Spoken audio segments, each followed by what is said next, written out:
जय हिंद दोस्तों Louis Braille को पढ़ने से पहले मैं ये मानता था कि पढ़ने के लिए सिर्फ आँखों की ज़रूरत होती है। लेकिन लुइस ब्रेल को पढ़ने के बाद में मुझे पता चला आँखें तो ऑब्जेक्ट हैं, पढ़ने के लिए इच्छा शक्ति ज़रूरी होती है। दोस्तों आज मैं आपको लुइस ब्रेल के बारे में बताने वाला हूँ। ऐसा बच्चा जो अपनी आँखें खो देता है और बहुत सारे ऐसे लोगों के लिए वो ऐसी लिपि का आविष्कार करके जाता है जो अंधों की ज़िंदगी बदल देती है। जिनके पास आंखें नहीं होती हैं वो भी उस लिपि से पढ़ सकते हैं। दोस्तों लुइस ब्रेल जो था ये फ्रांस में इसका जन्म हुआ था और परिवार में शिक्षा दीक्षा का इंतज़ाम अच्छे से किया गया था। लेकिन कहते हैं जो होना होता उसे कौन रोक पाता है। और ऐसी ही घटना हो गई थी लुइस ब्रेल के साथ में जब वो 3 साल का था। वो 3 साल का बच्चा अपने पिताजी से जिद कर बैठा था कि पापा आप जहाँ काम करने जाते हो मुझे भी ले चलो, मुझे भी ले चलो, मुझे भी देखना है कि आप कौन सा काम करते हैं, क्या काम करते हैं। उसके पिता ने उनको बता रखा था कि वो ऐसे कारखाने में कार्य करता है जहाँ पे सुइयाँ बनती हैं, नीडल्स बनती हैं। सुई तो आप लोग जानते होंगे, तत्सम भाषा में उसको सूचिका कहा जाता है। तो दोस्तों बच्चे की जिद के आगे पिता टूट गया और अपने बच्चे को लेकर के अपने कारखाने पहुंच जाता है जहां पे सुइयों का निर्माण हो रहा था। बाल मन जिज्ञासु होता है, वो सुइयों को उठा उठा कर देख रहा था। अचानक वो आगे दूसरे ढेर को देखने के लिए बढ़ता है कि उसका पैर फिसल जाता है और जब उसका पैर फिसलता है तो वो जाकर के सुइयों के ढेर पे गिर जाता है। सुइयों के ढेर पे जब वो गिरता है दोस्तों तो उसकी आंखों में सुइयां घुस जाती। इतनी छोटी छोटी सी सुइयां थीं और उसकी आंखों में सुइयां घुस जाती हैं। और जानते हैं उन सुइयों की संख्या 6 हुआ करती थी। उन 6 सुइयों ने लुइस ब्रेल की ज़िंदगी बदल डाली। वो आंखों से अंधा हो गया। एक आंख से तो पूरी तरीके से अंधा हो गया था। 6 साल की उम्र तक पहुँचते पहुँचते उसकी दोनों आँखों की रोशनी जा चुकी थी। एक परिवार के लिए इकलौता पुत्र और दोनों आँखों से अंधे हो जाने का मतलब परिवार पे कई कष्ट टूट पड़े थे। इस बच्चे का कैसे ख्याल रखा जाए, इसे कैसे आगे जीवन में इसको आगे बढ़ाया जाए, यही सब सोच करके उसके पिताजी ने एक ऐसे स्कूल में उसको दाखिला दिला दिया जहाँ पर अंधों को पढ़ाया जाता था। दोस्तों उस विद्यालय में जहाँ वो पढ़ते थे वहाँ पे बहुत से बच्चे पढ़ने के लिए आते थे और उनको बहुत सी मोटी मोटी किताबें दी जाती थीं। उस समय ब्रेल लिपि का तो आविष्कार नहीं हुआ था क्योंकि लुइस ब्रेल ही इसका आविष्कार करते। बहुत सी किताबें मोटी मोटी उनको दी जाती, इसमें नाइट राइडिंग के रूप में उनको पढ़ा जाता था। और नाइट राइडिंग का मतलब ये होता था कुछ उस पर निशान बने होते थे जिन्हें बच्चे महसूस कर लेते थे और जान जाते थे कि इस पर ये बात कहने वाले हैं। लेकिन छोटे छोटे बच्चों के लिए और ऐसे बच्चों के लिए जिनके पास आँखें ही ना हो, मोटी मोटी किताबों का क्या अस्तित्व है। कोई अस्तित्व नहीं रह जाता जब बच्चा अक्षर को नहीं जानता, उसके सामने मोटी किताबों को पटक दिया गया हो।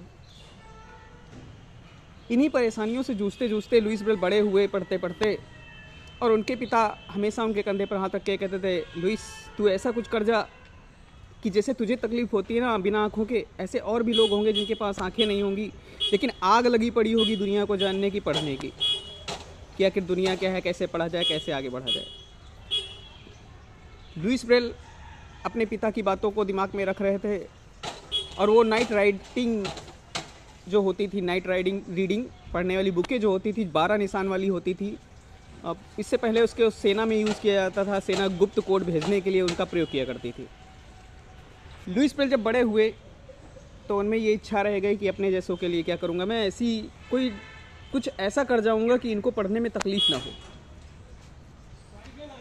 लुइस ब्रेल ने क्या किया, जो बिंदु होते थे 12 बिंदु होते थे नाइट राइटिंग में, उसको घटा करके उन्होंने 6 किया और 6 बिंदुओं के द्वारा एक नई लिपि बना डाली।